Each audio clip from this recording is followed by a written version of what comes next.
Recommendations. You know what I mean? Like recommending somebody something. You know, and then they're just like fucking like hating it. This fucking sucks. Bro, Jake feels so bad for Megan. Why? Like, I keep fucking because she quit her job. She quit serving. Oh, but yeah, serving sucks though. She fucking. he's like, bro, I got her to do a horrible job. She fucking hated it, bro. It was fucking dog shit. And so he's just like, I tell her all the time, I'm like, yeah, she hates you because of that. She put you in a horrible job, made her stress out. And yo, your girlfriend hates you, dude. Bro, she'll never forgive you for that. Bro, she barely like. She never even wants to go skating with Ashley anymore. And he was like, no, don't say that, bro. Don't say that. So I need her out of the house. I can't get grounded again. Fucking, oh my god. But anyways, we're here. If you guys somehow found us in your algorithm, you know, thank God. This is the Unnamed Anime Podcast, number 47. Number 47? Episode 1. Episode 1.5.7. So, version 2. We're two guys here. This is the beta. This is the beta. Actually, I'm Nate, a.k.a. Mr. Telescope. And this is... I'm Dylan, also known as Lil Venus. That's it. That's all. That's all. That's my only other moniker. We're two normal, white-ish Americans Says this that watch a pretty significant amount of anime. And with this season kind of wrapping up, one of the things we had a few things, you know, throw our hat into the anime talking arena. We just wanted to talk about how much we fucking hate Witch Hat, dude. Not wrong. Witch Hat's not good, but not true. We gotta stipulate. Animation wise, pretty it's beautiful. The animation is great. It's on, like, I would put it on free run level of animation. Well, it has its moments. The issue is it the story is for, like, I feel like for dumb babies. I feel like I'm rewatching Fairy Tail. It's a story for dumb babies. It's so bad. I would rather watch Fairy Tail. But Fairy Tail has nothing, like, animation wise. Fairy Tail's story is kind of dog water. They're better than this. But it's because you don't really feel like any attachment. Like episode 1, they did the thing where the mother has the anime death braid, and I literally was talking to my girlfriend, called it out. I was like, he did. I talked to him after he watched it. I had already seen the episode, and he said, "Oh, she's got the anime death braid. Mom's gonna die." And I was like, "Well, I didn't clock that. I was surprised by Mom die. I was actually impressed that the show." Was that dark in episode 1? That were dark enough because, you know, it's very cutesy looking. I was like, wow, like that's kind of different. Like, let's kill Mom, but he sniffed it out immediately. I feel like the writing in the show is very predictable. Super. And I think that's what makes it the worst. I think we were talking about this before. Every time they leave the house, it's brimmed hats. They've literally never left the house and there not been brimmed caps there.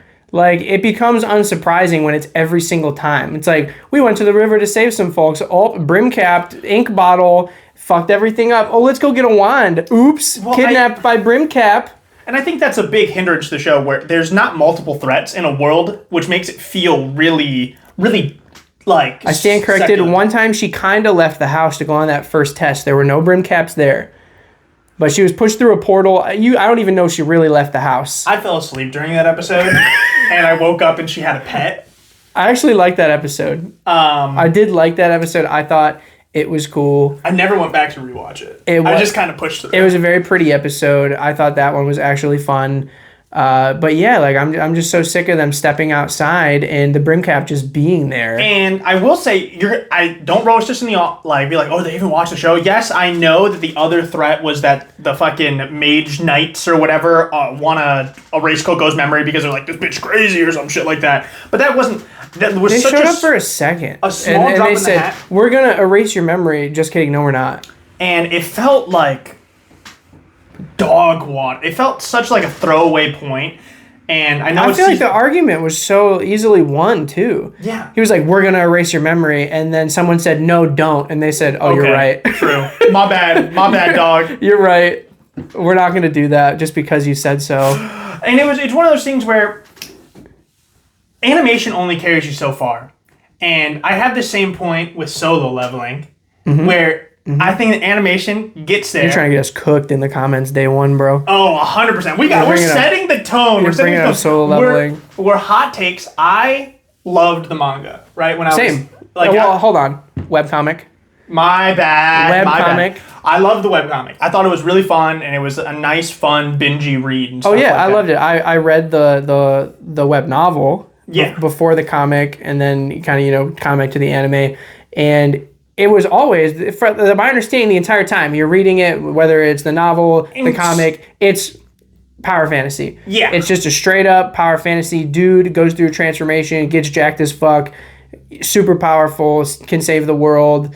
Doesn't give a shit about a single woman. And I think the issue I have with the anime is in the manga, it was portrayed better, I think, or in the webcomic, it was portrayed better, and it kind of showed his natural aura farm and disdain towards everybody. Where in here, he kind of just seems like an impassive observer that, like, his actions aren't ever explained. He's just like, I'm gonna let this motherfucker push to the brink of death today, and I'm gonna jump in and I'm gonna save the day. With the Jeju Island stuff, it was really like they really made him look like an asshole. To where he's just like pondering on a cliff, waiting for people to start dying, and then he hops in. But in the comic and the novel, he had reasoning for doing that. He wasn't just sitting there for fun. It seemed like he had nothing better to do but just watch people die on this island until it was like, I'm gonna hop in. And I think the thing that holds Solo Leveling back is the incompetence of every other. Like it's Jinwoo or bust. Yeah, and that's the thing I didn't like. It's very power fantasy and stuff like that, but there was never like anybody to rival or stand. He just kept escalating. Yeah. And I think that's just it's cool, and I like it. I love it for what it is. Yeah. All I'm saying is that it's not a 10 out of 10 greatest. It's not even a top 10 greatest anime ever. It makes a top 100. Yeah, it makes top 100 on action alone, but that's all it is, just action. That's all it's got. It doesn't have any like real character development. None of the side characters are ever worth anything. It's just about Jinwoo, and Jinwoo doesn't lose a fight. Spoiler alert. Well, hold on, no. We'll hold back on that because there's. All right, I'm just saying, Jinwoo almost never loses a fight. All right, I'll leave it at that. And I think that removes a lot of stakes in the world. Going back to Witch Hat, I think there's no stakes in this world. Everything like a steak. I think the issue I have with Witch Hat is even Kefri, he's supposed to be like this fucking powerful, like, everyone's like, oh, he's Gojo, the new Gojo, bro got fucking packed in by a dude that came out of a bottle when he was prepared and set trap. He was ready for this dude, and he got packed in. I liked him getting clapped by the trap, but I think he just got, like, clapped by a stone. In this most recent, like in the finale, he gets bonked on the head. Bonked by a stone, which is just like he gets bonked on the head. What the fuck? Yeah, they fucking build him up as like this guy's a crazy, and he's incredible. He has a goated sorcerer. The lightning dragon was pretty dope. That was not crazy. Gonna lie, that was nuts. But off that little piece of paper, bro. Yeah. How'd he do that? Fucking. I just don't think it has enough to stand on its own for like what it is. I think the hype is. I think it's a good. I'd recommend this to like kids. I would recommend this to like. The story is so like simple so far, and it could get better. It could get better too. Like the season 1 of an anime is not always the best season. True. It could grow into something better. The story could get more complex. Even with like, let's talk about our favorite here. JJK season 1 does not hold candles to season 2. No, it still was incredible. I love season 1, but it gets blown away by season 2, and I think that's how anime should be for the most part. Sometimes you can get a season 2 that's more character building, which happens often, and that's fine. So maybe that's not going to beat season 1, but like, I don't know, just the way anime progresses, it should always be like the stakes should always be getting higher because it's an overarching story. So it's the stakes get higher, the power levels get higher, like everything gets crazier and crazier. It depends. because we'll take a step back. Let's talk about free reign for a second, because like the stakes never really change. There's an end goal here, and it's literally all about this journey as we go through. You know, and it's the same way for free reign and for Vinland Saga in season 2 and stuff like that. We have this journey. The stakes are way higher in season 1 in Vinland Saga than they are in season 2. Yeah.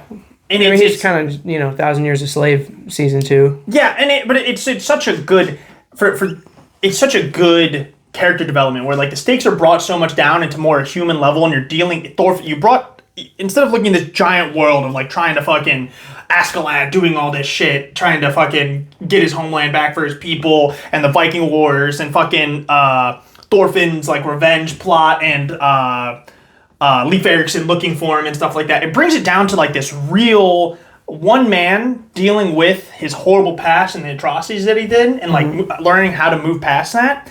And it brought the stakes down, and you get to the end and you're like, this man is so much different than the kid he was. Oh yeah, I mean, it's insane character development, and I think in like those stakes like circle back around. Like once the island is getting invaded and like he's trying to help it and stop it non-violently, like now the stakes are back. It's okay to take a break. Or even like you mentioned free reign and she's tucking herself in. Shaking, my dog is tucking herself she just tucked herself into a blanket. It was awesome.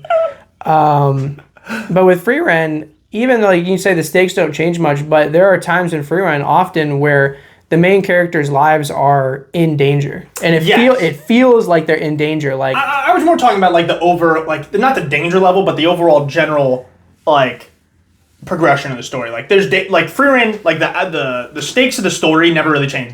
Their goal is to get here. You know what I mean? To get to, I forget what it's called, like the fucking end of the world. To the northern land, like up past to the edge of the world. So she can go talk to a ghost or something like that. So she can go get that Himmel ghost. Be like, fuck Himmel, I wanted your dick, I just wanted a Himmel's finally going to get those back shots, dude. It's going to be awesome. But he deserves it. He does. He deserves those back shots. That's what Himmel the hero would do. What would Himmel do? And I think in Witch Hat, the stakes are there's no stakes actually ever established. We know that the Brim Hat bad. Oh, I can't say that. Brim Hat bad. Kid got Full Metal Alchemist.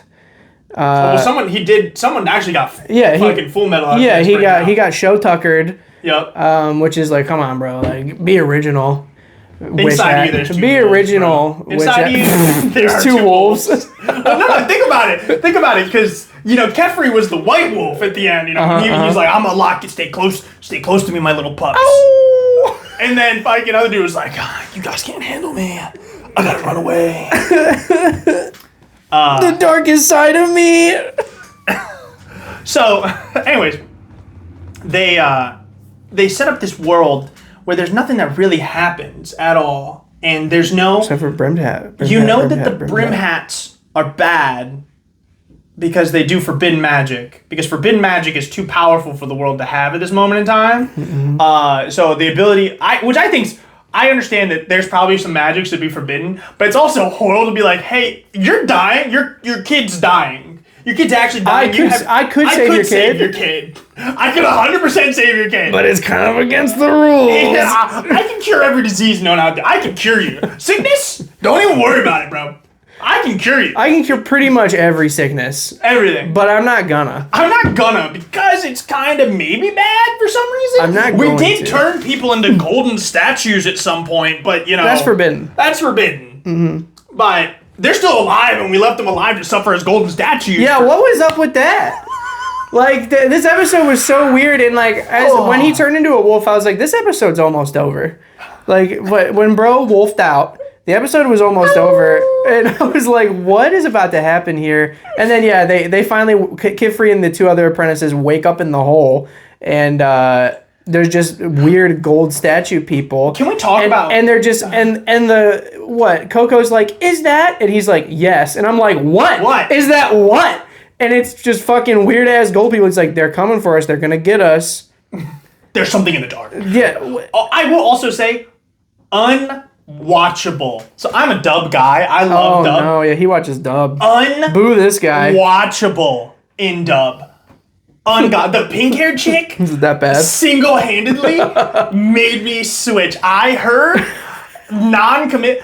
She talks like a fucking like a tree fucking Scottish. Like she's trying to be a cutesy. Like she won't commit to an accent, so she goes between like a cutesy voice with a little bit of hint of a Scottish in there, and I'm like, the fuck are you doing? Oh, Horrible. She single-handedly, the pink, I can't remember her name, pink-haired fucking horrible character, single-handedly, whiny baby pink-haired lady made me watch this in sub. And I've watched. Welcome to the dark side. You know, I'll watch, like, mostly I prefer watching a dub. It's nicer. I like hearing English, first language, better. I understand it. I can appreciate the voice acting in there. I can't tell if it's good Japanese voice acting. You can tell. Oh, okay, true. You can hear it, just like you can hear it in English. But that's besides the point. What were we talking about? I was shitting on Witch Hat. Witch Hat, it was the gold people. We turned Gold them. You couldn't ungold those people. Yes. You're like, no, So, that's forbidden. That's like, We did some which is like, what are they going to do for Wolf Boy? They're like, they use forbidden magic he's to a make it wolf. wolf, and they're like, we could unwolf you, but that's forbidden. So this is you now. Yeah. You're now Nina Tucker. And I think the fact that there's no episode 14. No. It just and it's not even on the docket, guys. Not on. It might be in production. It's 2027 or 2028. Season 2 of Witch Hat is not even scheduled yet. Which is dog shit. And I'm getting sick of this like first season 12 episode bullshit that keeps happening. They did the same thing to Dandadan, but I think in Dandadan it worked a little better because it has a lot of comedy to it, and like they didn't end on a super serious like segment. They ended on like going to the hot springs town. But then they cut it there. I feel like it was quickly followed up by that in theaters release. And it was less than a year, maybe like 6 months or something before like the next thing dropped. Well, I think it was quickly in the theaters, and then it left on a little bit of a cliffhanger, and then the season came out like a year after that. Yeah, I know. I never went for a 12-month stretch without Dandadan. And I think another great show, great comedy. Another one of a good romance. Best romance. Pause. Good romance, very good romance. I think it feels very natural. Horimiya, I think, is probably my best romance. I think, like, for feeling natural and feeling very real. I think the awkwardness and the comedy of Dandadan is very good, but I think it's a very good romance, and I do like that the characters, as a reader of the manga, it goes very well. I think it's very well written and very. I have not given Horimiya a try. I am self-admittedly a poor anime fan when it comes to romance or rom-coms. I have only watched a couple. You could probably name like Toradora. I know the names. I know Toradora and Horimiya and Fruits Basket. Like this romance, right? It's been a while. Fruits Basket is romance, I think. I think right, guys? It's a romance. Nisekoi? Isn't that one? What's the one with the hand dance? Love is War? Love is War. Kaguya-sama? Yeah, that's a good one. You got a few off the dome. I haven't watched any of them.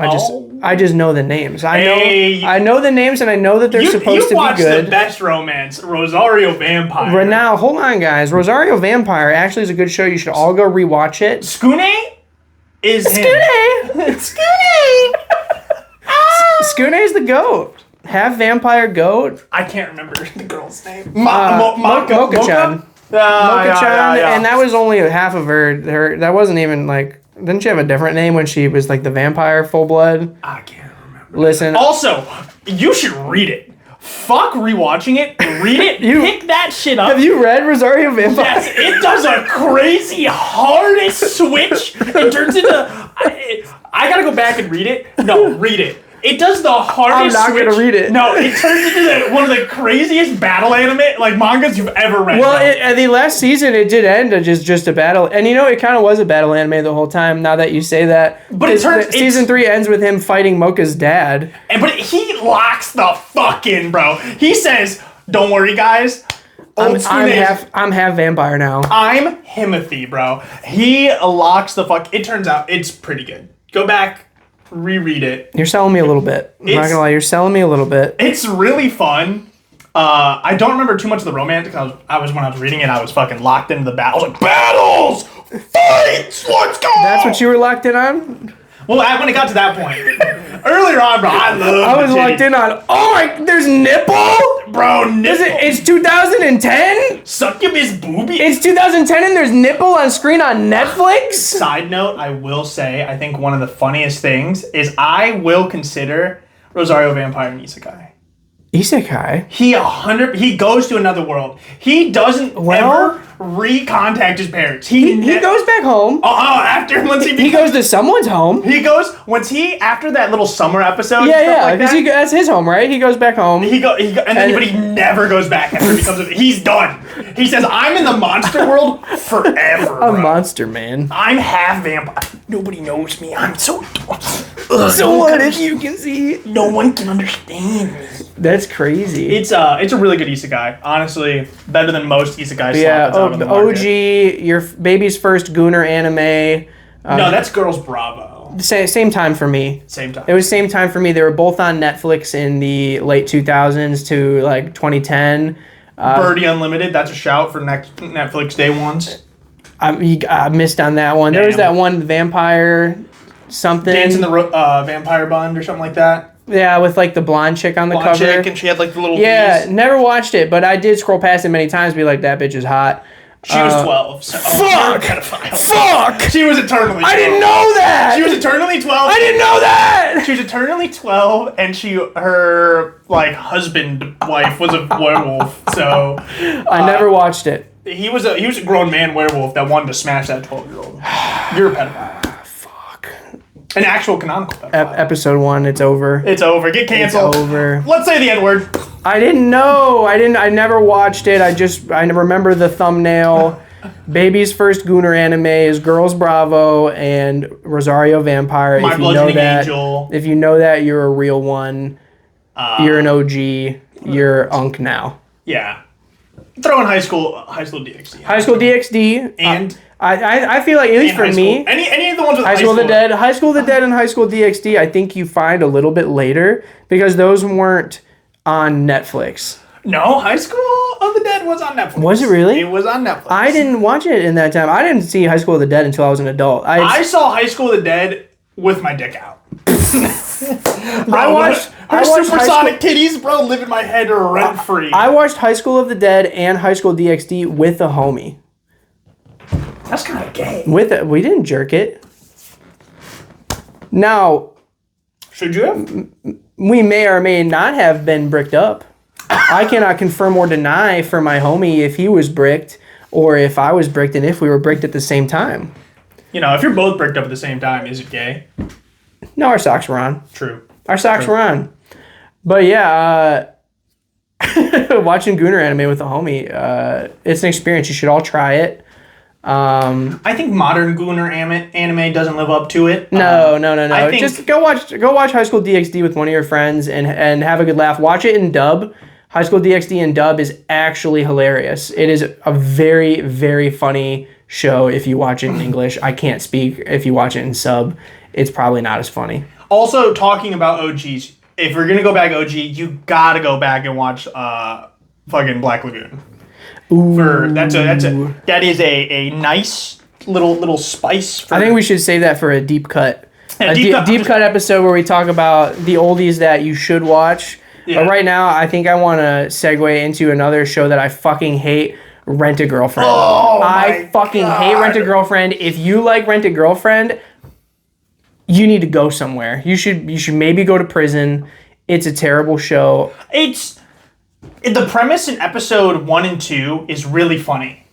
Like, I showed Megan... For a second, maybe. Well, no, it's really... The issue is episode 1 and 2 are really funny. A guy gets put into this MacGuffin scenario. He realizes... You think... if there was any type of character growth that happened any time faster, it'd be really funny because you see him, he's just like, oh, I rented this girlfriend. Oh, it's crazy. We got this weird scenario. Shit, I rented this girl. I rented this girl. And, oh, no. And I fucking regret it. I don't want to spend my money on it. I was so stupid. I should never do that again. I ended up in this MacGuffin. I'll never do this again. Episode 2 starts. They go to the same school. And you're like, oh, no. This is going to be... Oh, I rented my classmate. Oh, no. So, and it starts off really fucking funny. And then the issue is he doesn't... I can't remember his name. He does not change throughout the whole series. If you were to go and watch episode, 2... if you all watched episode 4, and then you jump to, season 3, he's going to be in the same exact scenario. Yeah, he's in the same scenario. Much. Just with more girls. With more girls. There's just more girls There's one girl that he just wants to rent. fucking suck his top. Yeah, blue-haired girl. Wants to be there. I want to say I made it 4 to 5 episodes. So I gave it a try. I was watching it with friends because we used to do an anime night back then, and that was on the list of shows that were premiering at the time. That's a bad list. And but around episode 4, I was just so sick of it. I was sick of this guy being allergic to pussy. It was ridiculous. And it's the issue. This girl is throwing herself at him like, please, I want to fuck. Please fuck me. And he said, no, I want to keep renting this girlfriend. I want to keep holding hands with her. The issue I have with it, too, is he's at, prime. I remember when How do you get addicted to prostitutes at, 15? Well, he's 21. He's 21? Yeah, that's what I'm saying. So he's 20. All the girls in the show, he's in college. And that's the thing. What? Yes. So he's in college. He's in his prime horny era. And I don't know. I know me at 20 and 21. If some girl said, you trying to fuck, I'm committing adultery right then and there. Yeah. It's just... Absolutely. When you're at that age, you're locked in. And I understand, a different culture and stuff like that. But if some girl's in your room while you're beating your dick to born, and she's like, hey, I'll finish you off, I'd be like, oh, okay. But he would say, no, thank you. He said, I can't do this. I'm sorry. No, thank you. I'm renting this girlfriend right now, and I wouldn't feel right if I got real sex and maybe real intimacy. I gotta keep renting this girl. You don't understand. Also, the crazy issue is this fucking, whatever scenario in Rent a Girlfriend, from season 1 to 5, a year and a half passes, and they're still in the same boat.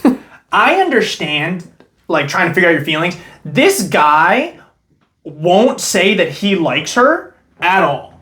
And she won't admit that, oh my God, he gives me butterflies. I have these strange feelings. I think about him when he's not here, but I don't know how I feel about him. I don't know this, that, and the other. Dog, I hate this show. It's so bad. And it's so unrealistic. There's so many You people that like Rent a Girlfriend are the weirdest gooners I've ever seen. I don't get it. What are you gooning to? So I watched part of season 5. Yeah, what'd you see? So absolutely nothing. There's a point. There's one of the big plot points of season 5 is that the fucking some bitch comes in and is trying to separate the relationship. And she's just like, yo, what's poppin', pimps? I'm gonna fucking make it this whole scenario. Also, at some point, the one girl's grandma died.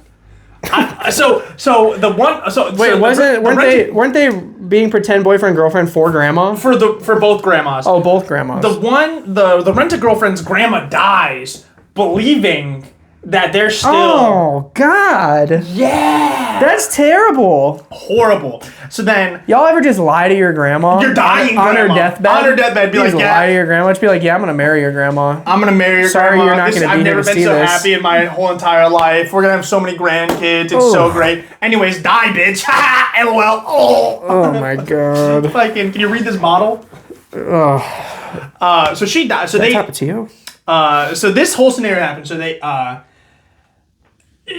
they're still in this situation. The blonde hair girl ends up dropping her phone, showing the other grandma that the Rent-A-Girlfriend is a Rent-A-Girlfriend. Ooh. And everything kind of blows up. But you spend 4 episodes in everyone's standing in the same spot, being like, with this guy monologuing, like, oh, I gotta say this stuff, I gotta admit my feelings. But I love my rental girlfriend. And then this is the day I confess my feelings, and this is the way, I say it and stuff. And he says like the most like, he did say, he's like, yeah, he continued the lie and said, yes, we actually are dating. I knew she was a rent-a-girlfriend the whole time and stuff like that. I'm just so secure with my masculinity. And believe it or not, they do actually kiss. Oh yeah, I've heard. I've heard that in the manga, they may even do more than kiss. I hear he may even get it wet. I don't care. I don't care. I can't believe it because even after they fuck, he's gonna be like, I don't know if she has feelings for me. I don't know if she has feelings for me. What's that mean? She's just here because I rent her. She's here because I rent her. She's got cum on my stomach, and she's just like, oh, I don't know how I feel about him. Like, I just let some dude cum on me. Like, she would not be able to commit. She'd be like, I can't be in a relationship with you. I just took your dick for like 2 miles. Like, I took your 6-inch dick for 2 miles. And guys, if you watch Rent a Girlfriend, you gotta stop.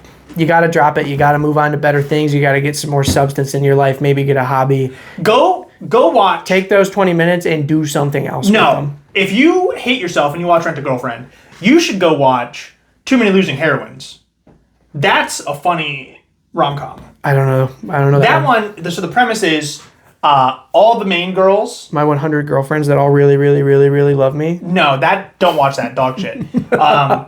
If you go watch Too Many Losing Heroines, it's actually really funny because all the main girls, like all the girls you get introduced to, are just people that are the not picked girl in all rom-coms. So like when the guy finally picks the girl to be with, all the main characters of this one aren't that girl. They're the number 2. They're the childhood best friend that got passed on by the girl who came in. Damn. And it's really funny. He's just collecting childhood friends.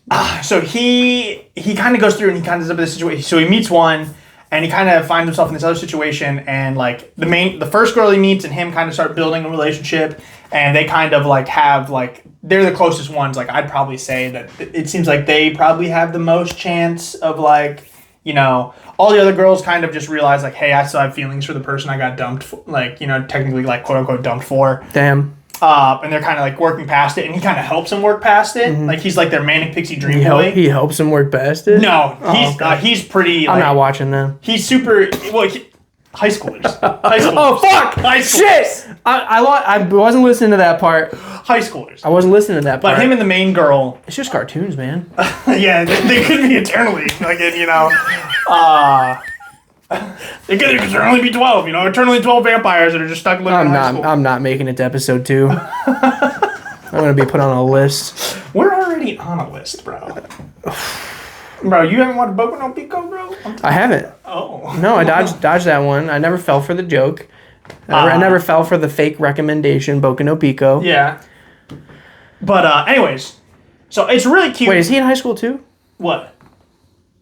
The main character. In Boku no Pico? No, in Too Many Losing Heroines. Oh, yeah. Oh, then he can help him through. Oh, yeah, he can help him through, but I don't want to see it. No, you don't have to show it to me. But he's mainly focusing on the first girl and stuff like that. I hear that there's other girls. There's a season 2 in production now. There's going to be more stuff, and he's going to have some more hijinks. Very funny show. More hijinks, you hear that, fellas? More funny. Lemon is the funniest one of them all. Densest, no common sense, stupid tomboy. Himbo? A Shibo. Oh, Bimbo. Yeah. Very funny though. Lemon is best girl, and I would want main boy to hook up with her, but he's got issues. He's also got a sister that fucking is crazy. Younger sister. For him? Crazy for him? Yes. What is this, fucking anime? But no. Not like sexually for him. More like, oh, my older brother is a fucking dunce. It's like younger sister is mom. It's not that one show where they find out that they were related, but they weren't related, and it was a love anime. It's not like we're blood related or anything. There was an anime, and I can't remember it. Domestic Girlfriend? No, different one. Not that one. It was a dating harem anime, And good news, we're not related. pretty much. He was like, man, I can't remember. I remember the scene vaguely in my head. Because I watched it like kind of going in and out of sleep. It was like one of the ones I put on in the background and passed out. Because I was like, man, this is kind of... You wake up and suddenly they're not blood related? I woke up and they weren't blood related. And I remember the confession happened, I think it was at like a park after like during sunset, and he was just like, yeah, we were never related. What is this, Sword Art Online? 100%. Actually, you were adopted.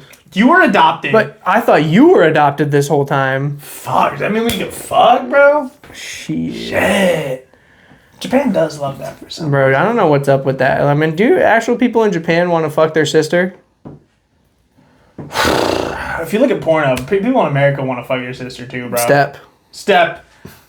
That's a fine line, bro. It's their step mom. Dude, could you imagine like you pull up Pornhub and it says like fucking my blood related sister? Fucking my actual sister. Fucking my actual sister, AK on accidentally came inside.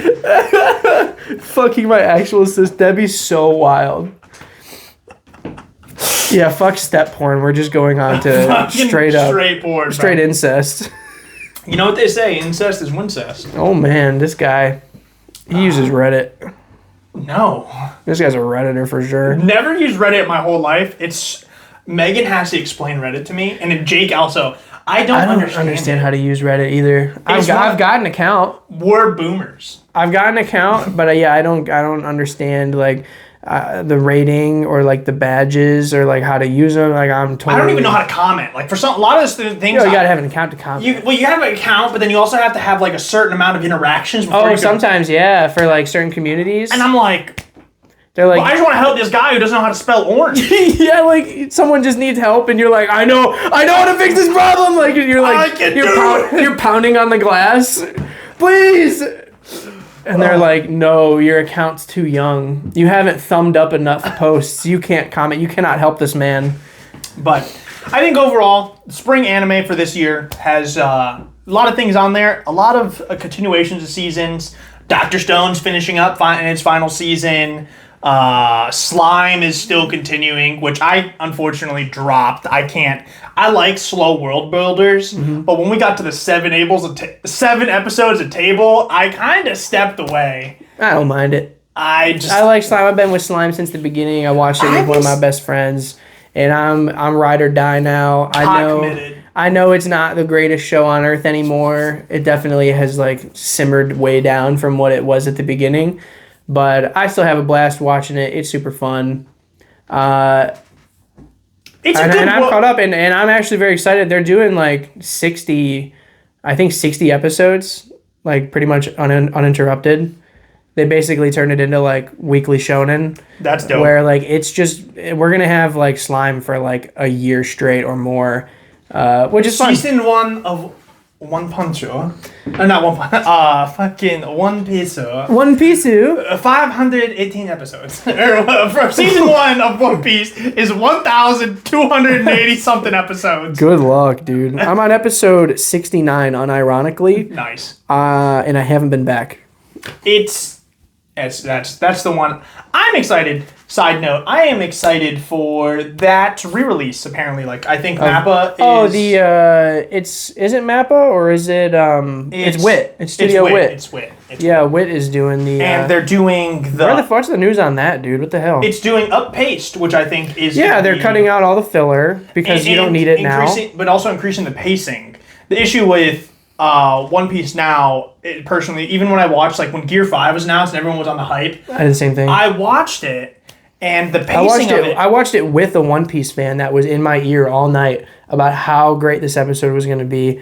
And he spent the entire episode transforming, and he threw one punch at that dragon all Looney Tunes style, and that was the end of episode.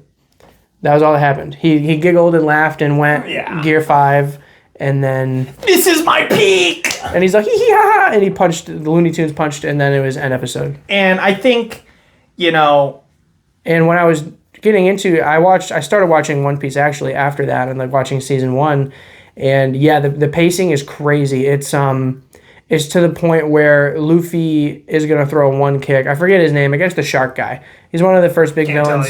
He's the shark guy. Luffy shoots his leg way up through like the top of a building. He's gonna bring it down and kick him, and he's gonna axe kick him. And when he's bringing it down, they show it from 4 or 5 different angles, just with it same shot of like the leg retracting, just like from this angle, from this angle, from this angle, from this angle, and then when it crashes into the guy finally, from this angle, from this angle, from this angle, from this angle, and it's like, holy shit, holy impact, holy impacto, oh my god! And it's just like, this is not modern. This is like not.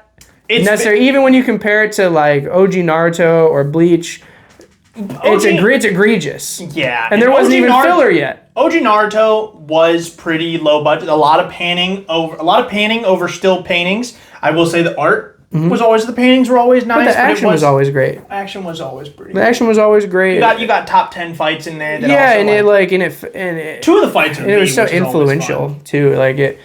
Some of the fights in there really went crazy.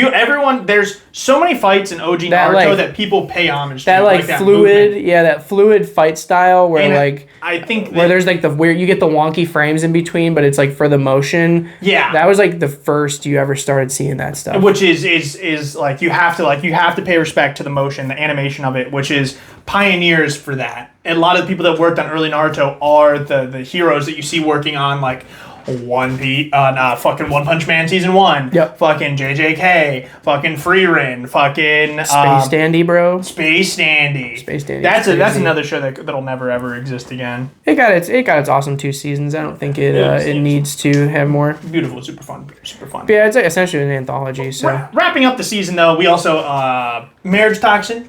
Very fun, very cute. Thought that was very sweet. But then we got to talk about the Mac Daddy. The real reason you watch Spring Anime was ReZero. ReZero, bro. Oh my god. Derek, as some are calling it. I think Derek has been crazy. I think you start the season with a very capable Subaru, and then he gets turned into Derek, and you kind of have to understand like the absurdity of the situation that he's in. And like we were talking about this a lot. Luckily, thank God, nothing happened too much. Like no important information was really lost before he got his memory lost. And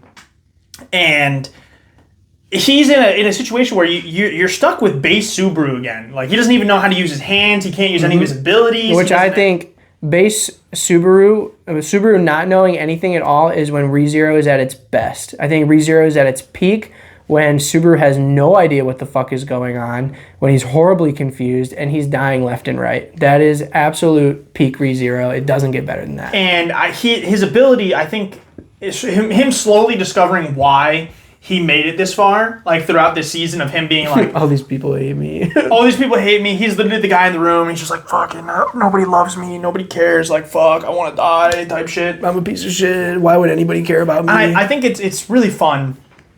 I want my mommy. Yeah, we got a little bit of him like and his parents during the trials, and I think we actually get a real Subaru here that's like that's thinking about his parents. It's put in such a horrible situation where all they can think about is going home. He just wants to be home. He wants to be home. He misses his parents. He hopes he died. He hopes he died so they have closure or something like that. He thinks so much of like how much of a shitty person he was.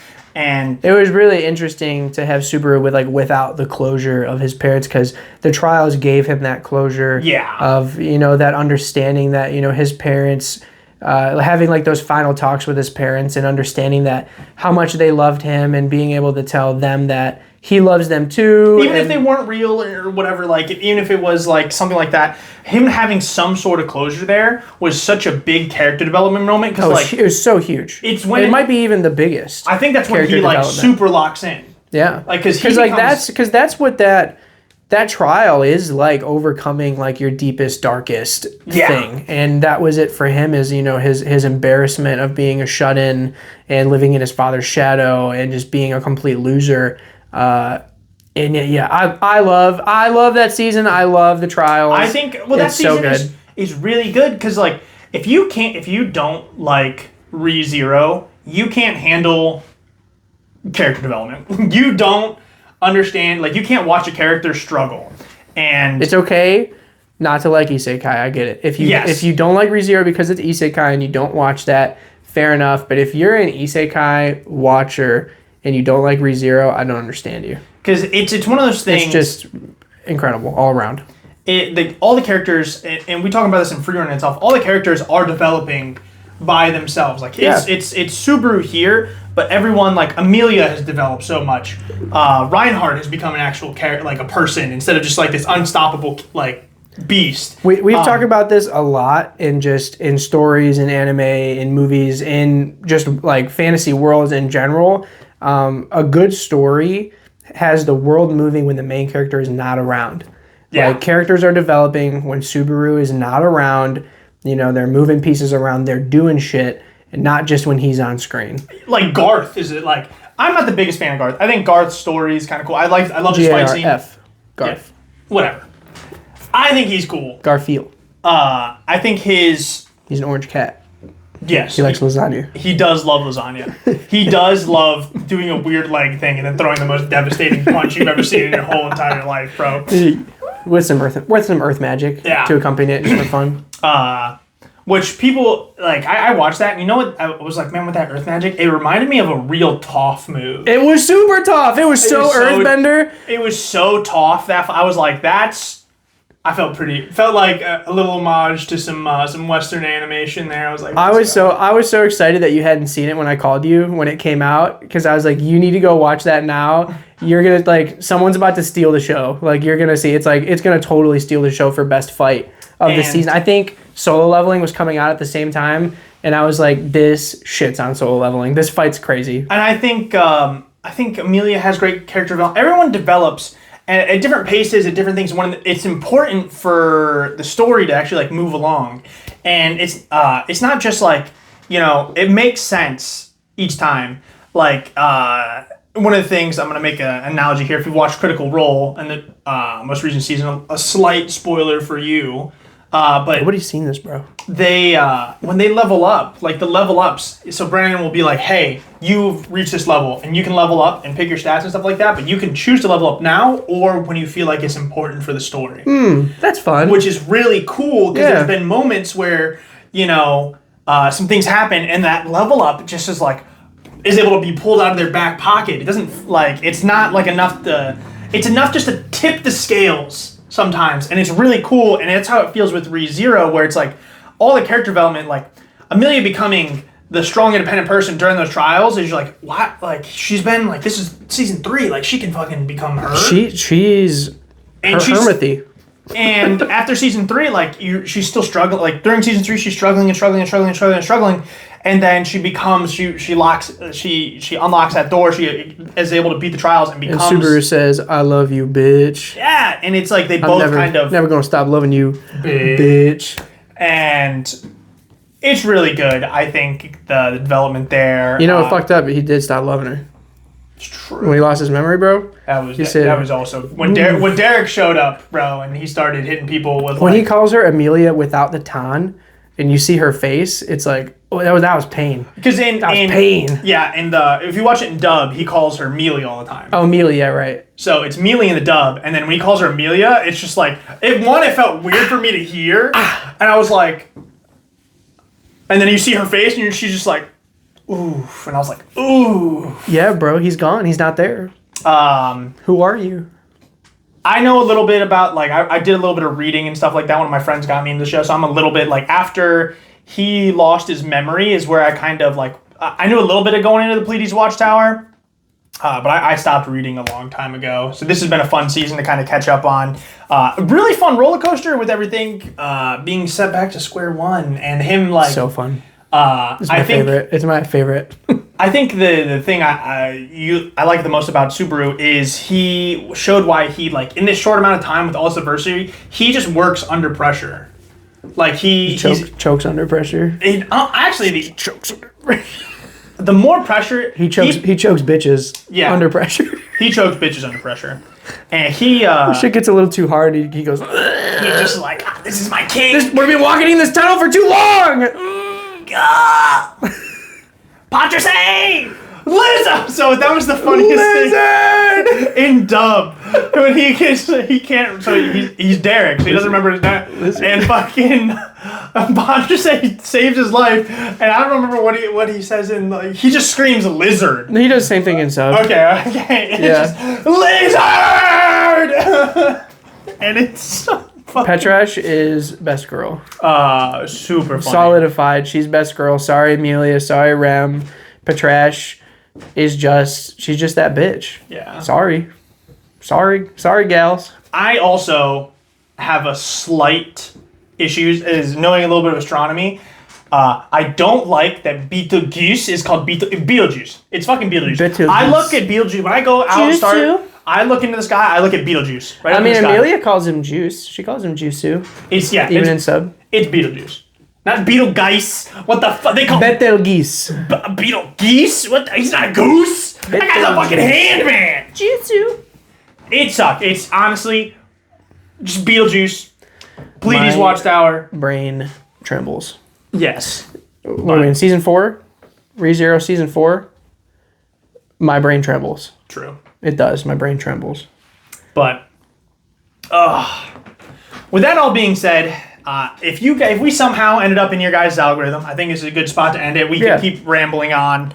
But if we ended up in your algorithm, like, comment, subscribe. Tell us what you guys want to see next. If you want us to talk more about older animes, newer seasons, stuff like that. We kind of glossed over spring anime, kind of zoned in. We didn't even talk about any of the MAPPA projects coming out. Or any of the upcoming summer anime that are about to premiere. Maybe that'll be next episode. But absolutely let us know what you want to hear us talk about. If you enjoyed our rambling, please come back for more. Thanks, guys, so much for watching, and we'll catch you in the next one. All right. How long? I feel like we rambled forever. That's what clicked in my head there. I was also internally I was waiting to end it. 50